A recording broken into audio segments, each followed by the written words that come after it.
कैवल्योपनिषद्वेद्यं कैवल्यानन्दतुन्दिलं कैवल्यगिरिजारामं स्वमात्रं कलयेन्वहम्।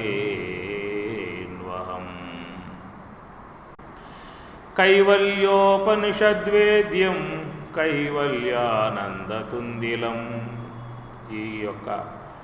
ఈ ఉపనిషత్తుకు నామకరణమే కైవల్యోపనిషత్తు అన్నారు. కైవల్యము అంటే భగవత్ప్రాప్తి, భగవంతుడు ఉన్నటువంటి పారమార్థిక భావాన్ని తెలియజేసేదే కైవల్యము అని అర్థం.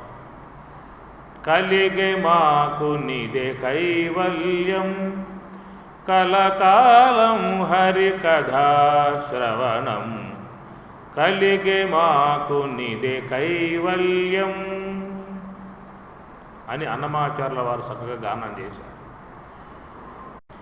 శ్రీ కైవల్య పదంబు చేరుటకునై చింతించెదన్. శ్రీ కైవల్య పదంబు చేరుటకునై, శ్రీ కైవల్య పదంబు చేరుటకునై చింతించెదన్. లోకరక్షాకారంభకు భక్త పాలన కళా సంరంభకున్. దానవోద్రేకస్తంభకు కేలిలోల విలసదృగ్జాల సంభూత నానా కంజాత భవాండ కుంభకు మహానందాంగనాడింబకున్. శ్రీ కైవల్య పదంబు చేరుటకునై, నేను ఈ కావ్యములు, పురాణ ప్రబంధ కావ్యములు రచిస్తున్నాను అని చెప్పనంటే నాకు ఉన్న అపేక్ష ఒకటే, కైవల్య పదం చేరుకోవటానికి. ప్రజల యొక్క మెప్పు కోసంగా నేను రాయటం లేదు, భగవత్ప్రీత్యర్థమై నేను ఈ యొక్క పురాణ కావ్యాన్ని లోకానికి అందిస్తున్నాను అన్నాడు. అందుచేత ప్రతి ఒక్కరూ కూడా కైవల్య తత్వాన్నే కోరుకోవలసి ఉంటుంది. ఇక్కడ కైవల్యము అని చెప్పనంటే కేవలత్వమే కైవల్యం. కేవలత్వం, ఈ కేవలత్వపు యొక్క సంబంధమునే కైవల్యము అంటారు. పదాలకు, సంస్కృతములో పదాలకు ఆది వృద్ధి ఉంటుంది. వికుంఠ సంబంధం వైకుంఠము అన్నారు. నిష్కర్మ సంబంధాన్ని నైష్కర్మ్యము అంటారు. అట్లా ఇక్కడ కేవలత్వపు సంబంధాన్ని కైవల్యము అన్నారు. వీటిని ఆది వృద్ధి అంటారు సంస్కృతంలో. వాస్తవికంగా అర్థం ఏంటంటే కేవలత్వము అనేది వాస్తవం. కేవలత్వపు సంబంధాన్ని కైవల్యం అనే పదంగా వాడటం జరుగుతుంది. కేవలము అంటే ఏమర్థం వస్తుంది? కేవలంగా అంటాం కదా, అక్కడేమి లేవు, అక్కడ ఏమీ కూడా లేనితనాన్ని కేవలం అంటారు. కేవలంగానండి అంటారు. అది ఎంతో ఒక గొప్ప అనుభూతిని కలగజేసేదిగా ఆ పదం వాడుక అనేది ఉంటుందన్నమాట. కాయేన మనసా బుద్ధ్యా కేవలైః ఇంద్రియైః అపి యోగినః కర్మ కుర్వంతి సంగం త్యక్త్వాత్మశుద్ధయే. జ్ఞాని యొక్క ఆచరణ విధానాన్ని తెలియజేసేటువంటి విధానంలో పరమాత్మ ఆ పదాన్ని వాడాల్సి వచ్చింది అక్కడ. కాయేన మనసా బుద్ధ్యా కేవలైః ఇంద్రియైః.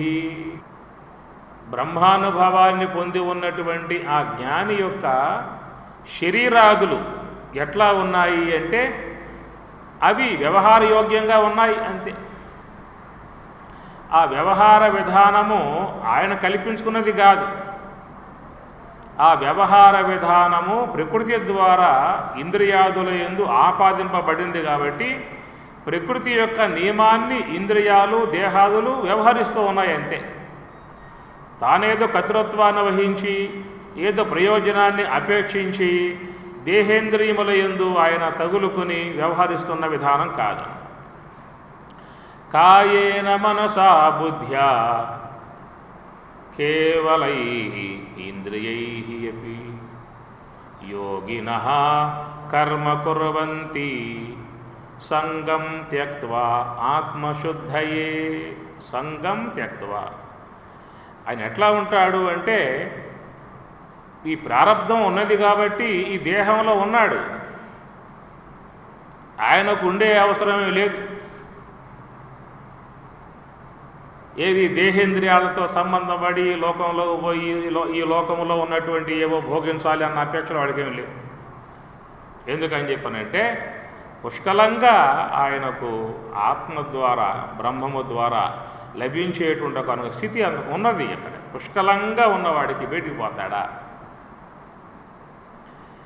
మనం అపేక్షించేటువంటి సుఖశాంతులు జీవితంలో లభ్యం కాకపోవటం చేత అనుకున్నవి కోరుకున్నవి లభ్యం కాకపోగా వద్దనుకున్నటువంటి దుఃఖములు, వేదనలు, బాధలు, సమస్యలు, మానసిక ఒత్తిళ్ళు పైన పడటం కారణంగా వీటి నుంచి బయటపడి మనం అపేక్షించినటువంటి యొక్క సుఖశాంతులు పొందటానికి లోకంలో సకల మానవులు కూడా పరుగులు తీస్తూ ఉన్నారు, ఎంపర్లాడుతూ ఉన్నారు. ఇంతేనా? ఇంకేమనుందా? విశ్వ పదార్థాలలో నువ్వు ఏమన్నా కోరుకో, నీ కోరుకునేటువంటి యొక్క విధానం ఏంటంటే నువ్వు మనసులో ఉన్నటువంటి యొక్క ప్రగాఢమై ఉన్నటువంటి యొక్క వాంఛ పరమశాంతిగా ఉండాలి, ఆనందంగా ఉండాలి, ఏమి నిర్మలంగా ఉండాలి, నిశ్చలంగా ఉండాలి. ఇది ప్రతి ఒక్క వ్యక్తిలో హృదయంలో ఉన్నటువంటి ఆకాంక్ష. కోరుకున్నటువంటి ఏమో లభ్యం కాకపోగా వద్దనుకున్నటువంటి ఇవన్నీ వచ్చి పడతా ఉన్నాయి. ఏవి? అశాంతి, వేదన, మానసిక ఒత్తిళ్ళు, బాధలు, దుఃఖాలు, రోగాలు అనేకం వచ్చి పడుతూ ఉన్నాయి. ఎట్లా వీటి నుంచి బయటపడాలి, ఎట్లా వీటి నుంచి బయటపడాలి అనేటువంటి విధానాలుగా ఈ సమాజంలో మానవ సముదాయము పరుగులు చేస్తూ ఉంది. అయితే ఇక్కడ ఆ యోగి ఇవన్నీ దాటాడు. ఏ యొక్క దేహేంద్రియాల ద్వారా ఆది భౌతిక తాపము, ఆధ్యాత్మిక తాపము, ఆది దైవిక తాపాలని చెప్పని అన్నారు. ఆది భౌతిక తాపాలని చెప్పనంటే ఈ ప్రపంచం ద్వారా, వ్యక్తుల ద్వారా, జంతువుల ద్వారా, మనుషుల ద్వారా వచ్చేటువంటి యొక్క సమస్యలు, వేదనలు, దుఃఖములు ఇవన్నీ కూడా ఆది భౌతిక తాపాలు అన్నారు. ఆధ్యాత్మిక తాపములు అని చెప్పనంటే నిన్నాశ్రయించి నీలో ఉన్నటువంటి జ్ఞానేంద్రియాలు, కర్మేంద్రియములు, అంతరేంద్రియములు, దేహాల ద్వారా వచ్చేటువంటి యొక్క వేదనలు ఆధ్యాత్మిక తాపములు అన్నారు. ఆది దైవిక తాపాలు అంటే మనం అనుకోకుండా వచ్చి పైన పడతా ఉంటే సమస్యలు దైవికంగా మనం ఊహించామా? లేదు, హఠాత్తుగా వచ్చి పడతా ఉంటాయి. ఇప్పుడు తుఫాన్లు, అట్లని భూకంపాలు అనేకం ఉన్నాయి, అవి కూడా వాటిల్లో భాగాలే. ఇట్లా మనకు జీవితంలో అనుకోకుండా అనేక దైవీకంగా వచ్చి పడుతూ ఉంటాయి. ఆ దైవీకంగా వచ్చి పడేటువంటి ఎందుకు పేరు పెట్టాము అంటే అది మనం ఊహించాలా ముందుగా. దైవీకంగా వచ్చి ఆ సమస్య పడింది అప్పని దాన్ని దైవీకము అని అన్నారు. ఇలా ప్రారంధంలో భాగము అని చెప్పి అన్నారు. ఏమిరా అంటే నీ ప్రారంధం అని చెప్పి అనటం వల్ల కనుక ఆ విధంగా అనుకోకుండా వచ్చి పైన పడేటువంటి కొన్ని ఉన్నాయి. అది ఆది దైవిక తాపాలు అన్నారు. ఈ విధంగా మనం ఈ దేహేంద్రియములతో సంబంధం పడి ఉన్నంత వరకు ఈ విధంగా వచ్చేవన్నిటికీ మనం గురి కావాల్సి ఉంటుంది. ఇక్కడ యోగి ఎట్లా ఉన్నాడు అంటే వాటి యందు తటస్థంగా ఉన్నాడు, వాటికి సంబంధం లేకుండా ఉన్నాడు, తానుగా తన స్వరూపములో నిలిచి ఉన్నాడు యోగి. అందువల్ల కాయేన మనసా బుద్ధ్యా, కాయేన అంటే దేహం, మనస అంటే మనస్సు, బుద్ధ్యా బుద్ధి. కాయేన మనసా బుద్ధ్యా కేవలై ఇంద్రియై అపి యోగినః కర్మ కుర్వంతి కాబట్టి యోగి లోకంలో కర్మ చేస్తూ ఉన్నాడు అని చెప్పనంటే ఆయన చేస్తుందేమి కాదు, ఆయన లోపల సాక్షి మాత్రంగా ఉన్నాడు. ఈ దేహేంద్రియముల యందు ఈ వ్యవహార దక్షత వాటికి స్వాభావికంగా వచ్చిందన్నమాట. పశ్యన్ శృణ్వన్ స్పృశన్ జిఘ్రన్ అస్నన్ గచ్చన్ స్వపన్ శ్వసన్ ప్రలపన్ విసృజన్ ఉన్మిషన్ నిమిషన్ అపి ఇంద్రియాని ఇంద్రియార్థేషు వర్తంతే. ఇది వాని యొక్క భావన. ఇంద్రియములు ఇంద్రియార్థముల యందు అవి ప్రవర్తిస్తూ ఉన్నాయి, నాకే సంబంధము లేదు. ఇంద్రియములు ఇంద్రియార్థముల యందు ప్రవర్తిస్తూ ఉన్నాయి. ఇంద్రియార్థములంటే శబ్దాది విషయాలు. ఈ శబ్దాది విషయముల యందు ఇంద్రియములు ప్రవర్తించేటువంటి యొక్క విధానం నువ్వు పెట్టుకున్నది కాదు. ఓ చెవిగారు శబ్దం వినమాక అని ఆర్డర్, నీ ఆర్డర్ పాటిస్తుందా? ఓ త్వగేంద్రియమా నువ్వు స్పర్శ గ్రహించమాక నాడ్రై, నీ ఆజ్ఞ పాటించదు.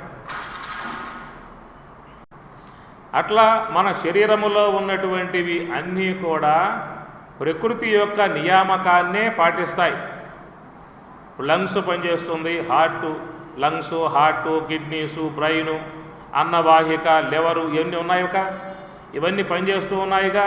ఆ పని చేసేటువంటి విధానం నువ్వేమైనా ఏర్పాటు చేసుకున్నావా? ప్రకృతి పరంగా వచ్చేసాయి అన్నమాట.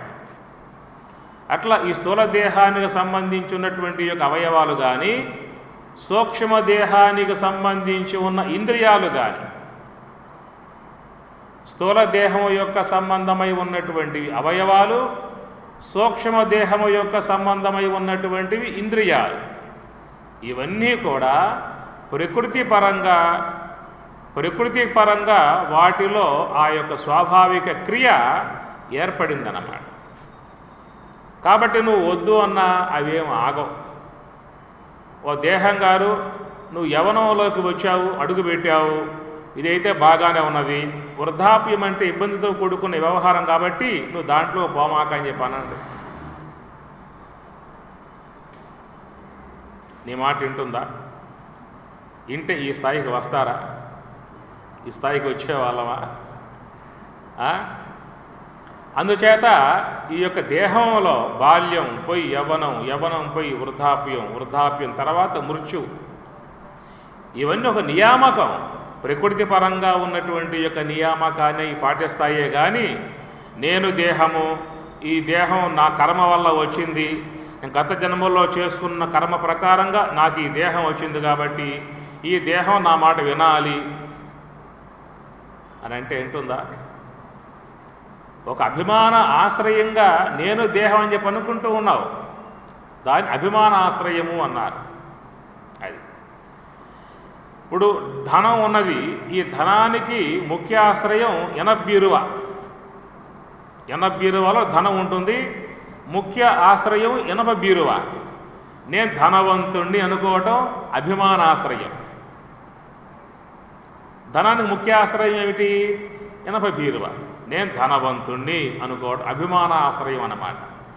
అట్లాగా ఈ శరీరాలు కానీ ఇంద్రియాలు కానీ ఇవన్నీ కూడా ఉన్నాయి అంటే, పనిచేస్తున్నాయి అంటే వీటికి ముఖ్య ఆశ్రయం ప్రకృతి.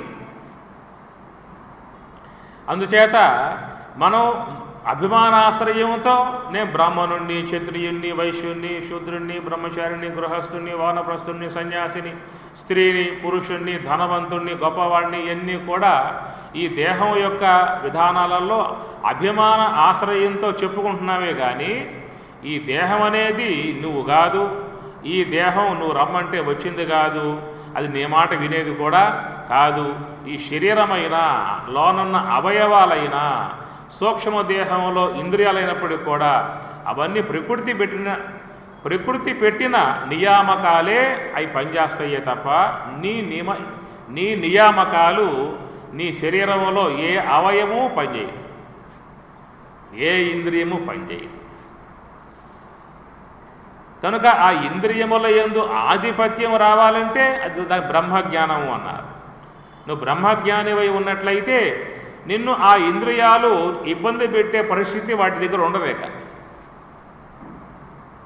ఎవరైతే బ్రహ్మైక తత్వానుభవాన్ని పొంది బ్రాహ్మీ సంబంధ అనుభవాన్ని పొంది బ్రహ్మజ్ఞానముతో వాళ్ళు ఉంటారో అలాంటి వారిని ఈ ఇంద్రియాలు ఇబ్బంది పెట్టే పరిస్థితి అక్కడ ఉండదన్నమాట.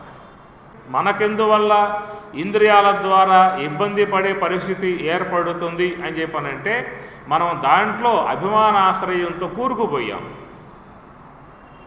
నీ ఎందు ఆరోపితం చేసుకున్నావు, నీ ఎందు వాటిని ఆరోపితం చేసుకున్నావు. ఏమి జ్ఞానేమన్నాడు?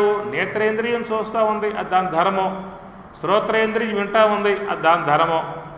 కనుక వాటి ధర్మాలకి వాటిని వదిలిపెట్టేసేసి నిశ్చలంగా తనలో తాను ఉంటాడు, ఆత్మరూపుడై ఉంటాడు, బ్రహ్మరూపుడై భాషిస్తాడు, ఆనందంతో ఉంటాడు. మనమేం చేస్తూ ఉన్నాం? వాటిల్లోకి పోయి మనం కూర్చుని వాటి ధర్మాలు మన మీద ఆరోపితం చేసుకుని వ్యవహరించటం కారణంగా వాటి వల్ల వచ్చే సుఖదుఖాలకు మనం కారకులం కావాల్సి వస్తుందన్నమాట. వాటి వల్ల వచ్చే సుఖదుఖాలకు మనం కారకులం కావాల్సి వస్తూ ఉన్నది. స్థూల శరీరంబు సుస్థిరంబుగనుండు సర్వేంద్రియంబుల పశాంతి నందు సన్మనః పవనముల్ చెంచలింపకయుండు కామాది శత్రువర్గము నశింసు స్ఫురత్తు అమానిత్వాది సుగుణముల్ సమకూరు ఘనగుణాతీత లక్షణమునదవు బొలుపారు వైరాగ్య బోధోపరతులు సంపూర్ణంబులై మది బొదలుచుండు పరమసుఖవార్ది ఒప్పొంగి పారుచుండు ముందట వసించి మోహించి మోక్షలక్ష్మి సర్వమును బ్రహ్మమును జూచు శాంతినిధికి సర్వమును బ్రహ్మమును జూచు శాంతినిధికి. అది సర్వోన్నతమైనటువంటి యొక్క విధానం. ఎప్పుడైతే ఆ సాధకుడు అంతర్ముఖ ప్రయాణాన్ని ఆరంభం చేస్తాడో, మనం ఈ బహిర్ముఖంగా పోయేటువంటి యొక్క ప్రయాణంలోనే ఇంకా పోతూ ఉన్నాం. బాల్యం పోయినా, యవనం పోయినా, వృద్ధాప్యం పైన పడ్డప్పటికి కూడా ఈ బయటికి పోయేటువంటి యొక్క మార్గాలలో అపేక్ష పోక ఇంకా పోతూనే పోతూనే పోతూనే ఉన్నాం. ఇంకా ఎప్పుడయ్యా వస్తావు అంటే ఇంకా టైం ఉందలేండి, ఇంకా టైం ఉందలేండి, ఇంకా టైం ఉందలేండి అంటూ పోతా పోతా పోతా. ఎప్పుడైతే ఆ మహనీయుడు తన మనస్సుని అంతర్ముఖము చేసి ధ్యాన మార్గంలో ప్రవేశింపజేస్తాడో స్థూల శరీరంబు సుస్థిరంబుగనుండు. శ్రీరామచంద్రుడు ఆంజనేయ స్వామితో చెబుతున్న మాటలు ఇవి. అమనస్క యోగములో అద్భుతమైనటువంటి యొక్క బోధ అమనస్క యోగంలో వస్తుంది. అమనస్కం అంటే మనస్సు లేని స్థితి, దాన్ని అమనస్కము అంటారు. ఈ అమనస్కం అనేటువంటి ఒక నామకరణం చేసి దాంట్లో రామచంద్రుడు ఆంజనేయ స్వామికి అమనస్క భావాన్ని బోధిస్తాడు. స్థూల శరీరంబు సుస్థిరంబుగనుండు. ధ్యానములో కూర్చున్నప్పుడు ఈ స్థూల దేహము చాలా నిర్మలమై నిశ్చలమై అట్లా తటస్థంగా జడమై ఉండిపోతుందన్నమాట. ఎంతెంత మనస్సు సంకల్పాల నుండి వేరై ఆ యొక్క అంతర్ముఖమై ఆత్మ యొక్క ప్రసన్నతను, ఆత్మ ఆనందాన్ని పొందే స్థాయికి పోతుందో ప్రశాంత మనసం ఘేనం యోగినం సుఖం ఉత్తమం. యోగినం సుఖం ఉత్తమం. ఉత్తమమై ఉన్నటువంటి యొక్క ఆ పరమసుఖాన్ని, ఆత్మసుఖాన్ని ఎప్పుడైతే మనస్సు పొందటం ఆరంభం అవుతుందో వాని దేహం కూడా తెలియకుండా జడమైపోతుంది, తన్మయత్వం వచ్చేస్తుంది. స్థూల శరీరంబు సుస్థిరంబుగనుండు సర్వేంద్రియంబుల ఉపశాంతి నందు. సర్వేంద్రియంబులు ఉపశాంతి నందు. పూర్వం ఏ ఇంద్రియాలైతే పరితపనతో పరుగులు తీస్తూ ఉన్నాయో ఆ పరితపనతో పరుగులు తీసేటువంటి యొక్క ఇంద్రియముల యందు ఒక ఉపశమనం అనేటువంటిది ఏర్పడుతుంది. ఉపశమనం అంటే ఇక వాని యందు ఇంద్రియముల యొక్క వేగం అనేది ఉండదు. ఇంద్రియములలో ఆ ఉద్వేగం ఉండదు, ఆ తాపత్రయం ఉండదు. అవన్నీ కూడా ఆ పరమానందంలో మైమరసి పడిపోతాయి అన్నాడు. సన్మనః పవనముల్ చెంచలింపకయుండు. సన్మనః పవనముల్. సన్ మనః పవనం అనగా మనస్సు శ్వాస ఈ రెండు కూడా ఏమవుతాయి అంటే ఆగిపోతుంది. మనస్సు ఆగిపోతుంది, మనస్సుతో పాటు శ్వాస కూడా ఆగిపోతుంది. సన్మనః పవనముల్ చెంచలింపకయుండు. యోగ సమాధి. యోగ సమాధి ఎందు ఉన్నప్పుడు మనస్సు, ఆ పదం ఎంత ఉన్నతమైనటువంటి యొక్క పదం. సమాధౌ న విధీయతే అన్నాడు. కామాత్మాన స్వర్గపర జన్మ కర్మ ఫలప్రదాం క్రియా విశేష బహుళాం భోగైశ్వర్య గతిం ప్రతి భోగైశ్వర్య ప్రసక్తానాం తయా అపహృత చేతసాం వ్యవసాయాత్మిక బుద్ధి సమాధౌ న విధీయతే అన్నాడు. ఈ కర్మకాండంలో మునిగిపోయి ఉన్నటువంటి వాడు ఎన్నటికీ కూడా సమాధిని పొందలేడు అంటాడు. ఆ మాట వాడినప్పుడు పరమాత్మ ప్రశ్న వేశాడు, అయ్యా నువ్వు సమాధి అని చెప్పి అన్నావు కదా, స్థితః ప్రజ్ఞస్య కా భాష సమాధిస్తస్య కేశవ. ఆ సమాధి అందున్నటువంటి వాని యొక్క లక్షణం ఏమిటి, వాడు ఏ విధంగా మాట్లాడతాడు, వాడి స్థితి ఏమిటి అన్నటువంటి భావనగా అర్జునుడు ప్రశ్న వేస్తే ఆ సమాధి యొక్క సంబంధ విషయాన్ని మీకు 2వ అధ్యాయం చివరిదాకా ఆ అంశాన్ని పరమాత్మ చెప్పటం జరుగుతుంది. లాస్ట్కు పోయిన తర్వాత ఏషా బ్రాహ్మీ స్థితి పార్థ నైనాం ప్రాపి విముహ్యతి. అంటే ఆ యోగ సమాధిని పొంది ఉన్నటువంటి యొక్క బ్రాహ్మీ సంబంధమై ఉన్న అనుభవాన్ని పొంది ఉన్నటువంటి వాడు తిరిగి మరల మోహానికి గురికాడు అని చెప్పి అంటాడు. కనుక ఈ సమాధి అనేటువంటి యొక్క పదం మీకు గీతలో కానీ ఉపనిషత్తుల్లో కానీ ఎంత ఉన్నతమైనటువంటి యొక్క భావనగా చెప్పుకొస్తూ ఉన్నది. మనం ఆ పదాన్ని పట్టుకుపోయి శ్మశానంలో పెట్టాం. మనకున్న యోగ్యత అలా ఉన్నది, ఏం చేయాలి చెప్పండి. ఆ స్థాయిల్లో జీవిస్తూ ఉన్నాం, ఆ స్థాయిల్లో ఆ పదాలని అర్థం చేసుకుంటూ ఉన్నాం. మట్టిలో పెట్టారు అంటారా, సరిపోయే మట్టి కలిసే అన్నాడు వేమన యోగి.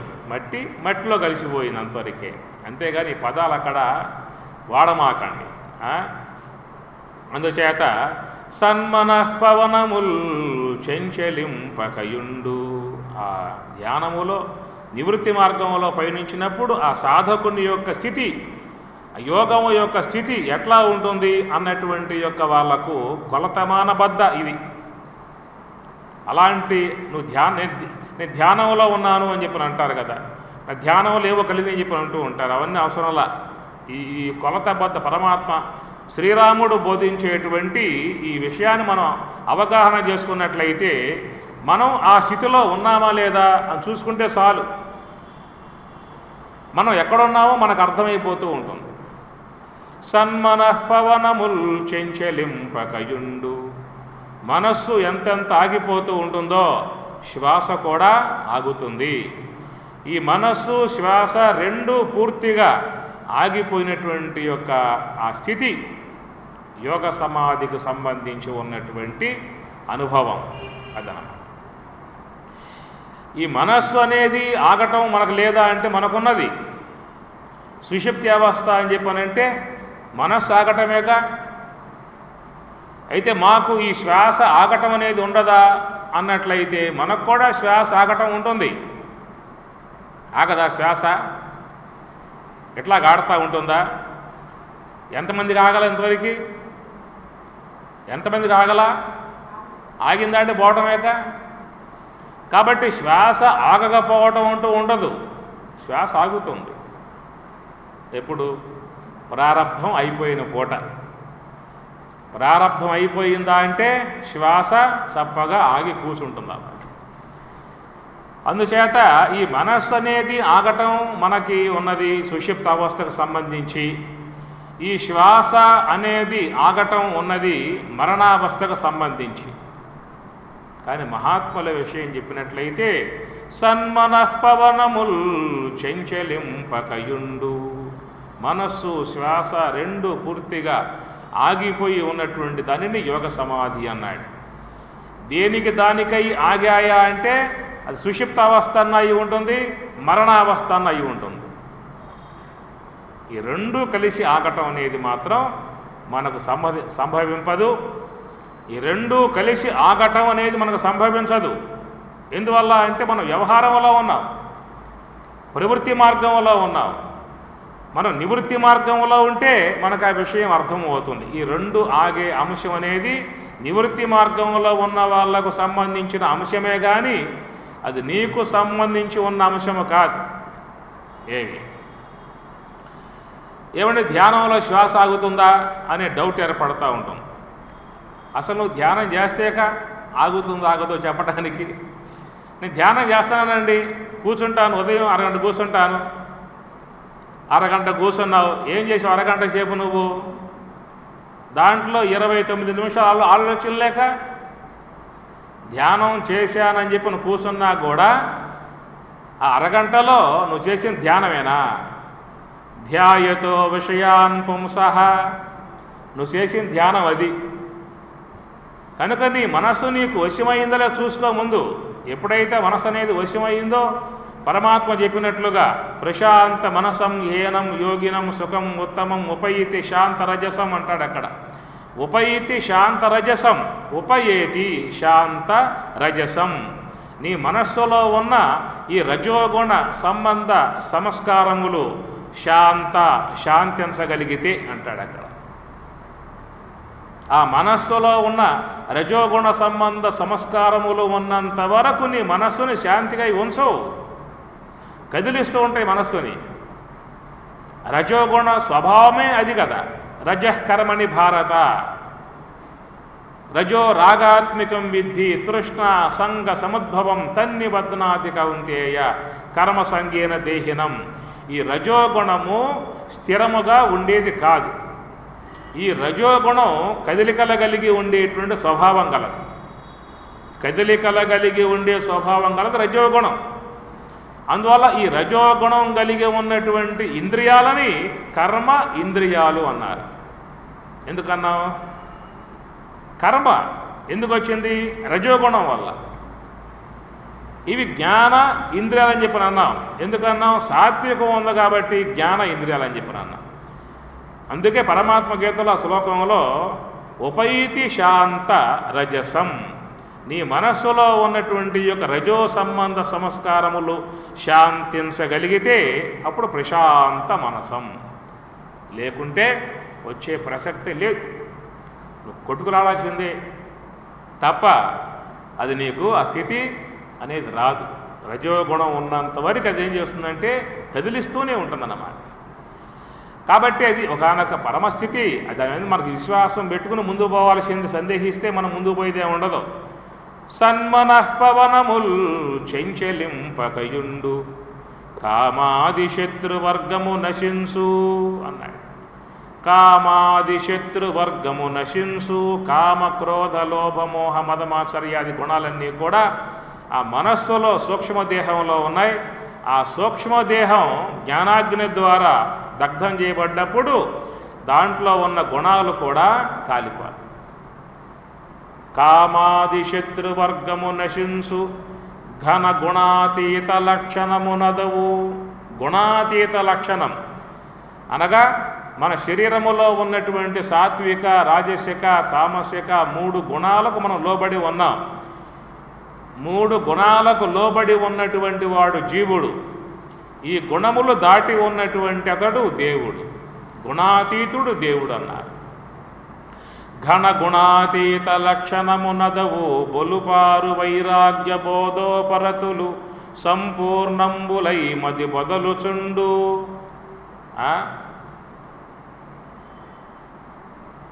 ఏమన్నారు? దాన్ని ఏమన్నారు? దైవీ సంపద అని చెప్పనంటారు. బోధోపరతులు సంపూర్ణంబులై మది బదలుచుండు. ఆ దైవీ సంపత్తి. అభయం సత్వ సంశుద్ధి జ్ఞానయోగ వ్యవస్థితి అన్నారే పరమాత్మ గీతలో. ఆ చెప్పినటువంటి యొక్క ఏది? అభయం సత్వ సంశుద్ధి జ్ఞానయోగ వ్యవస్థితి. దానం దమశ్చ యజ్ఞశ్చ స్వాధ్యాయ తప ఆర్జవం అహింస సత్యం అక్రోధ ఇవన్నీ కూడా దైవీ సంబంధ గుణాలు.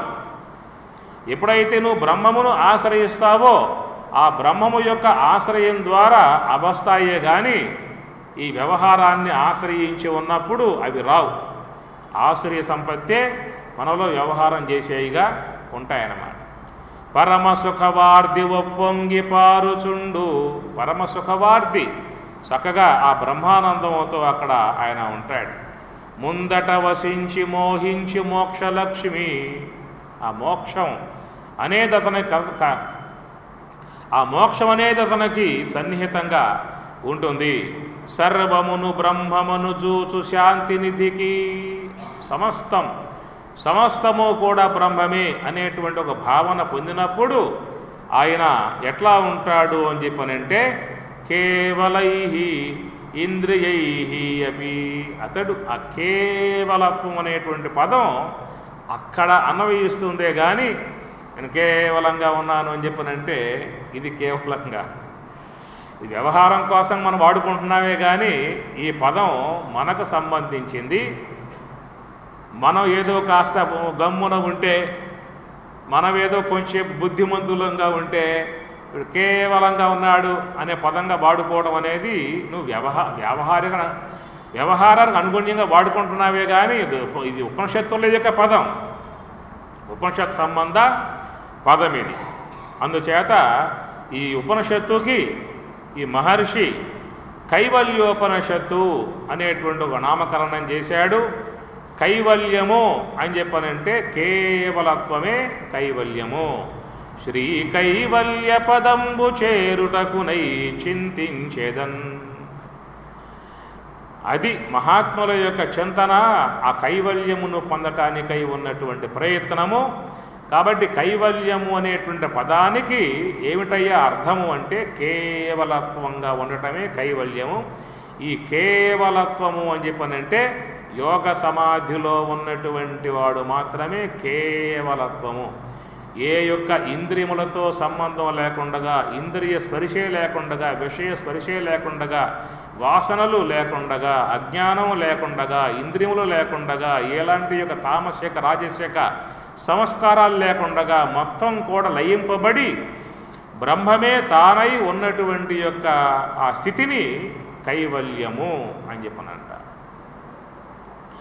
కైవల్యోపనిషద్వేద్యం కైవల్యానందతుందిలం. కైవల్య ఆనందతుందిలం. ఆ కైవల్యమునందు, ఆ బ్రాహ్మీ స్థితి యందు ఆనందతుందిలం, ఆనందంతో అతడు ఉండి ఆనందం రమిస్తూ ఉంటాడు. కైవల్య గిరిజారామం. కైవల్య గిరిజారామం స్వమాత్రం కలయేన్వహం. కైవల్య గిరిజారామం. గిరిజ, గిరి అంటే పర్వతం, గిరిజ అంటే ఆ పర్వతమునందు పుట్టినటువంటి అమ్మవారు. ఈ మాట మీకు గాయత్రి మహామంత్రంలో వస్తుందండి. ఉత్తమే శిఖరే జాతి భూమ్యాం పర్వతమూర్ధిని బ్రాహ్మణేభ్యోభ్యనుజ్ఞాత గచ్చదేవి యదా సుఖం. ఉత్తమే శిఖరే జాతే అన్నాడు. అది గిరిజ. గిరి అంటే పర్వతం, స్థూలదేహము, సూక్ష్మదేహము, కారణదేహము, 3 గిరులు. ఈ మూడింటికి అగ్రభాగములో ఉన్నటువంటి యొక్క మహాకారణం, ఈ మూడింటికి అగ్రభాగములో ఉన్నటువంటి యొక్క 4వదగు యోగ సమాధిగా చెప్పేటువంటి యొక్క శుద్ధ సాత్విక బ్రహ్మాకార వృత్తియగు యోగ సమాధి ఉన్నదే, అక్కడ ఉన్నటువంటి యొక్క ఆ బ్రహ్మాకార స్వరూపిణి ఆమె గిరిజ. అగ్రభాగం యోగ సమాధి. శ్రీమాత శ్రీ మహారాజ్ఞి శ్రీమత్ సింహాసనేశ్వరి అన్నారు. శ్రీమాత ఆ శుద్ధ సాత్విక స్థితిలో, తురియము యోగ సమాధిలో బ్రహ్మాకారిణి, బ్రహ్మాకార స్వరూపిణి, బ్రాహ్మిణి, బ్రహ్మము యొక్క నిత్యానుపాయిని, బ్రహ్మముతో ఉండేది కాబట్టి బ్రాహ్మిణి అని చెప్పిన అన్నారు ఆమెని. అంతర్ముఖ సమారాధ్య బహిర్ముఖ సుదుర్లభ. ఆమెను నువ్వు పొందాలి, ఆమెను చేరుకోవాలని చెప్పనంటే అంతర్ముఖం ద్వారా నువ్వు అక్కడికి పోవలసి ఉంటుంది. కైవల్యగిరిజారామం స్వమాత్రం కలయేన్వహం. స్వమాత్ర అర్ధమాత్రికయే ఓంకార స్వరూపిణని చెప్పి అన్నారు. అకార ఉకార మకార నాలుగవది అర్ధమాతృక తురీయము అన్నారు. ఆ తురీయానికి యోగ సమాధికి బ్రాహ్మీ సంబంధ అనుభవానికి సంబంధించి ఉన్నటువంటి యొక్క అంశము ఈ కైవల్యోపనిషత్తు. ఓం సహనావవతు సహనౌ భునక్తు సహ వీర్యం కరవావహై తేజస్వినావధీతమస్తు మా విద్విషావహై. ఓం శాంతి శాంతి శాంతి. హరి ఓం తత్సతు. శ్రీ గురుభ్యో నమః. హరి ఓం.